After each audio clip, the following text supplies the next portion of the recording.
ताज्या घडामोडी पाहिजेत तर मग आजच C24 तास या आपल्या YouTube चॅनलला लाईक करा, शेअर करा, सबस्क्राईब करा आणि बेल आयकॉनवरती क्लिक करायला अजिबात विसरू नका। राहुरी शहरामधील नामांकित साईराम इलेक्ट्रॉनिक्स अँड बॅटरीज या दालनात तुम्हाला मिळतील सर्व प्रकारच्या इलेक्ट्रॉनिक वस्तू तसेच होम अप्लायन्सेस। साईराम इलेक्ट्रॉनिक्सचं नातं आहे खास, प्रत्येक घरात गुणवत्तेचा विश्वास। उन्हाळ्यामध्ये थंड कूल करण्यासाठी AC, fridge, cooler, deep fridge यांची भव्य अशी रेंज। साईराम इलेक्ट्रॉनिक्स खरेदी विक्री संघ, नगर मनमाड रोड, राहुरी। तेव्हा आजच साईराम इलेक्ट्रॉनिक्स या दालनाला भेट द्या आणि आनंदाची सुरुवात करा। Sairam hospital test tube baby centre. नमस्ते, मी डॉक्टर सोनाली माने, साईराम हॉस्पिटल राहुरी, वंध्यत्व तज्ज्ञ व एम्ब्रॉलॉजिस्ट तज्ज्ञ। आपल्या इथे IVF बद्दल अत्याधुनिक उपचार पद्धती उपलब्ध आहे। तर त्यामध्ये IVF, ICSI, embryo donation, egg freezing, sperm freezing तसेच सरोगसी माताबद्दल सल्ला पण आपल्या इथे दिला जातो। आपल्या इथे हमखास गुण येण्यासाठी प्रयत्न केले जातात। साईराम हॉस्पिटल लॅप्रोस्कोपिक सेंटर आणि test baby centre, court area, भाग्यश्री हॉटेलच्या पाठीमागे, राहुरी। पाठदुखी, कंबरदुखी, खांदादुखी, सांधेदुखी तसंच मणक्याच्या आणि पॅरालिसिस आजारांपासून डॉक्टरकडे जाऊन वैतागले आहात का? तर आहे ना राहुरीमध्ये आयुर्वेदिक खात्रीशीर उपचार। Doctor Melwane hospital and spines care therapy centre, Rahuri bus stand समोर। डॉक्टर केतन धनंजय मेळवणे, संपर्क 9890 42 52 40। 25 वर्षाची परंपरा, डॉक्टर मेळवणे हॉस्पिटल। श्रीगोंदा पंचायत समिती इथे अहिल्यानगर दक्षिणचे खासदार निलेश लंके यांच्या पाठपुराव्यामधनं आयोजित करण्यात आलेल्या जनता दरबाराला नागरिकांचा मोठा प्रतिसाद मिळाला। या जनता दरबारात तब्बल 992 नागरिकांनी आपल्या विविध समस्या मांडल्या। त्यापैकी सुमारे 735 प्रकरणांचा तातडीनं निपटारा करण्यात आला, अशी माहिती खासदार निलेश लंके यांनी दिली आहे। या जनता दरबाराला ज्येष्ठ नेते बाबासाहेब भोस तसेच अनिल ठवाळ, हरिदास शिर्के, राजेंद्र म्हस्के तसेच भगवान गोरखे, निवास नाईक, संजय लाकूडझोडे तसेच सरपंच शिवप्रसाद उबाळे यांच्यासह विविध पदाधिकारी उपस्थित होते। तसेच पंचायत समितीसह तालुक्यातील सर्व शासकीय विभागांचे अधिकारी आणि कर्मचारी देखील या ठिकाणी उपस्थित राहून नागरिकांच्या तक्रारी ऐकून घेत होते। पीक कर्जमाफी, सिंचन, वीज, पूल, पथदिवे यांच्यासह विविध विषयांवरील तक्रारी नागरिकांनी खासदार लंके यांच्यासमोर मांडल्या आहेत। संबंधित विभागांच्या अधिकाऱ्यांना सूचना देत अनेक प्रश्नांवरती जागेवरच कारवाई करण्यात आली आहे। यावेळी बोलताना खासदार निलेश लंके म्हणालेत की जनता दरबारात मोठ्या प्रमाणामध्ये तक्रारी आलेल्या आहेत, मात्र प्रशासन आणि जनता यांच्यामधील सुसंवादामुळे अनेक तक्रारींचं निराकरण याच ठिकाणी झालंय। प्रशासनामधील अधिकारी चांगले काम करत आहेत। दरम्यान यापुढे दर 3 महिन्यांनी जनता दरबार आयोजित करण्यात येणार आहे। सोमवारी जनता दरबार न घेता इतर दिवशी तो आयोजित केला जाईल, असंही खासदार लंके यांनी म्हटलंय। जनता दरबाराच्या दरम्यान काही कार्यकर्ते स्टेजच्या मागील बाजूस उभे राहिल्यानं काही काळ गोंधळाची परिस्थिती निर्माण झाली होती। याबाबत विचारलं असता जागा अपुरी पडल्यामुळे अशी परिस्थिती निर्माण झाली, असे खासदार लंके यांनी म्हटलं।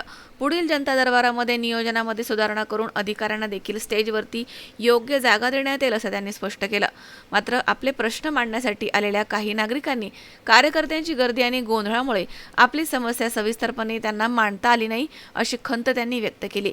यामुळे पुढील जनता दरबारामध्ये नागरिकांना आपले प्रश्न व्यवस्थितपणे मांडता यावेत यासाठी अधिक शिस्तबद्ध नियोजन करण्याची अपेक्षा नागरिकांनी व्यक्त केली आहे। तरी हे प्रश्न सोडवत असताना मी अर्ज मोजले नाही, आणि आमच्या ठवाळ साहेबांनी काहीतरी 992 अर्ज आले, त्यामध्ये 735 अर्ज निकाली निघले। म्हणजे चांगल्या पद्धतीने खेळीमेळीत त्या ठिकाणी जनता दरबार पाडला, समाधान वाटलं। अधिकाऱ्यांच्या बाबत विशेष करून जनता दरबारामध्ये लोकांचा रोष पाहायला मिळतो, पण आजच्या जनता दरबारामध्ये तेवढ्या प्रमाणात द्वेष आणि रोष पाहायला मिळाला नाही। याचा अर्थ कुठेतरी संगनमताने या तालुक्यामध्ये काम चालू आहे। जनता दरबार मधल्या कालखंडामध्ये काही निवडणुका, आचारसंहिता या सगळ्या कालखंडामध्ये ठीक आहे, जनता दरबार घेण्याच्या बाबत माझ्याकडून पण थोडा विलंब झाला। शेवट माझं पण अधिवेशन चालू होतं, आम्हाला अधिवेशनामुळे सगळ्या गोष्टीमुळे, पावसाळी अधिवेशन, कधी कधी आपल्या मधल्या कालखंडामध्ये आम्ही जनता दरबाराची तारीख डिक्लेअर केली, विधान परिषदेची निवडणूक लागले, पण विलंब झाला. 985 ना 922 अर्ज आले. याचा अर्थ ह्या फार मोठ्या तक्रारी पेंडिंग आहे असं काही नाही. बऱ्याच वेळा जनता दरबार घेत असताना माणूस इथं बसल्या बसल्या सुद्धा एक अर्ज तयार करतो. तुम्ही जर पाहिलं ना, कागदावर काही लोकांनी प्रॉपरली फक्त कागदावर अशा काही तक्रारी लिहून दिल्या. का त्या तक्रारीला असं कुठलं हे नाही. पण ठीक आहे, कागदावर 2 अक्षर जरी लिहून दिलं तर त्याला रिझल्ट दिला पाहिजे. या मताचा मी एक कार्यकर्ता आहे. बऱ्याच वेळा तुम्हाला एक सांगतो, बऱ्याच वेळा बऱ्याच ठिकाणी रस्त्यांच्या केसच्या बाबत लोकांची एक नाराजी असते. शेवट रस्ता आपल्याला आपली मागणी असते की मला रस्ता मिळाला पाहिजे. पण ज्याच्या शेतातून रस्ता जातो, ज्याच्या बांधातून रस्ता जातो, त्याला वाटतं रस्ता पुढे नाही गेला पाहिजे. आपली कायम म्हण असते आपली मराठी माणसांची, छत्रपती शिवराय जन्माला आले पाहिजे पण दुसऱ्याच्या घरात. तशी गंमत असते. माझ्या शेताला पाणी आलं पाहिजे, कॅनोलने आलं पाहिजे, पण माझ्या शेतातून पुढे नाही गेलं पाहिजे. असं बऱ्याच वेळा होते. काही MSCBच्या बाबत, काही ठिकाणी पोलच्या बाबत अडवणूक असो, काही पोलीस स्टेशनच्या बाबत असो, काही तहसील आपलं पंचायत समितीच्या बाबत कुठं घरकुलाचे असो, कुठं एखाद्या ठिकाणी शासकीय घरकुलं बांधण्यासाठी जागा उपलब्ध नाही, MSCBच्या बऱ्याच वेळा काही लोड शेडिंगचे प्रश्न असो, असे अनेक प्रश्न. काही मोजणीच्या अधिकाऱ्यांनी, मोजणीच्या बाबत काय आहे, बऱ्याच ठिकाणी स्टाफ कमी आहे आणि मोजणीचे प्रकरण पेंडन्सी बऱ्याच ठिकाणी वाढलेली.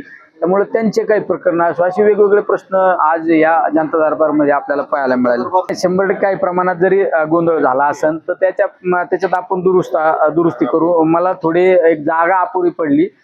विशेष करून मी दिलगिरी पण व्यक्त केली. ज्या वेळेस आपण प्रश्न सोडत असतो त्यावेळेस खऱ्या अर्थाने अधिकारी सुद्धा त्या समोरच बसलेले पाहिजे. आमच्या काही अधिकाऱ्यांना 4 वेळा उठून यावं लागलं. ह्या गोष्टी पाहायला मिळाल्या. जागा अपुरी असल्यामुळे या सगळ्या गोष्टी आपल्याला उणीव जाणवली. पण लय असा जनता दरबार घ्यायचा, कुठंतरी मंगल कार्यालयात घ्यायचा, कुठंतरी जाहिरातबाजी करण्यापेक्षा शासकीय कार्यालयामध्ये घेतला तर त्याचा निश्चित त्या ठिकाणी समजा आता आम्ही ज्यावेळेस काही प्रकरणाबाबत चर्चा करीत होतो, संजय गांधी निराधारच्या प्रकरणाबाबत, तर त्यावेळेस तहसीलदारांनी लगेच त्या विभागाचा कोण कर्मचारी त्याला 5 मिनिटात बोलून घेतलं. काही घरकुलांचे बिलं निघत नाही म्हणून आमच्याकडे काही प्रकरण आले तर मॅडमनी तहसील पंचायत समितीचं जनता दरबार असल्यामुळे 2 मिनिटात ते घरकुलाचे बिल अदा करणारा माणूस बोलून घेतला. त्याचा तो फायदा होतो. पण कुठेतरी अर्धा किलोमीटरवर जनता दरबार घ्यायचा त्या अधिकाऱ्यांना येणं शक्य नसतं. आज जनता दरबार झाला, काही प्रश्न शिल्लक राहिले, बाकी राहिले. या प्रश्नासाठी सेपरेट एक आढावा बैठक घेणार नाही. आता या प्रश्नासाठी मला तरी एक विश्वासाची खात्री आहे. हे सगळे आमचे पेंडन्सीचे प्रकरण आहेत. याच्यासाठी आढावा बैठक घेण्याची वेळ येणार नाही, तेवढा माझा या विभागांवर विश्वास आहे. पण जे प्रकरण काही नियमातच बसत नाही, नियमाटीतच बसत नाही, तर त्याला पर्याय नसतो. ज्या ठिकाणी समाजाच्यासाठी प्रश्न आहेत त्या प्रश्नासाठी निश्चित हे सगळे अर्ज निकाली निघतील. ज्याचा व्यक्तिगत स्वरूपाचे प्रश्न आहे ते निकाली निघतील. पण ज्याला टेक्निकलच अडचण आहे त्या गोष्टीला कुठलाच अधिकारी काही करू शकत. पुढला जनता दरबार आपण आता एक परत एक 3 महिन्याने आपण जनता दरबार 3 महिन्याने आता प्रत्येक 3 महिन्याने जनता दरबार घेऊ. आपण काय असतं, प्रत्येक महिन्याला पण जनता दरबार घेऊ शकतो, 8 दिवसाला पण घेऊ शकतो. त्या अधिकाऱ्यांना बऱ्याच वेळा वेटीस धरणं पण योग्य नाही. मला श्रीगोंद्यात आल्यानंतर मला एक अशी माहिती कळाली की सोमवारचं बाजार आणि त्या बाजारच्या दिवशी काय अधिकाऱ्यांना पण काही अडचणी निर्माण होतात. बऱ्याच वेळा तालुक्यातील ग्रामीण भागातील लोक तहसील ऑफिसला असो, पोलीस स्टेशनला असो, वेगवेगळ्या विभागात कामाच्या निमित्त आहेत. ते सगळे अधिकारी आपण इथं घेऊन बसणं योग्य वाटत नाही. पण पुढला जनता दरबार आपण सोमवार सोडून करू. आपण आमच्या संभाजी ब्रिगेडचे आमचे श्याम भाऊ आणि त्यांच्या काही सहकाऱ्यांनी मला या ठिकाणी अर्ज दिला. त्यांनी त्यांच्या भाषेत विचार सुद्धा मांडले. त्यामुळं ती जी चौकशी चालू आहे, कॅफोनी काहीतरी रिपोर्ट केला असं त्यांचं म्हणणं आहे. मी कॅफोनशी बोललो, पण जी कारवाई असेल ती योग्य ती कारवाई लगेच तात्काळ झाली पाहिजे. शेवट पंढरीच्या पांडुरंगाच्या वारीला जाणाऱ्या लोकांच्या वारीमध्ये जर कोणी अशी चुकीचं कारभार करीत असेल तर त्याच्यावर कडकात कडक आणि कठोरात कठोर कारवाई झाली पाहिजे. निश्चित त्याच्याबाबत आम्ही निश्चित त्याचा पाठपुरावा करणार. सुहास कुलकर्णी, C24 तास, श्रीगोंदा.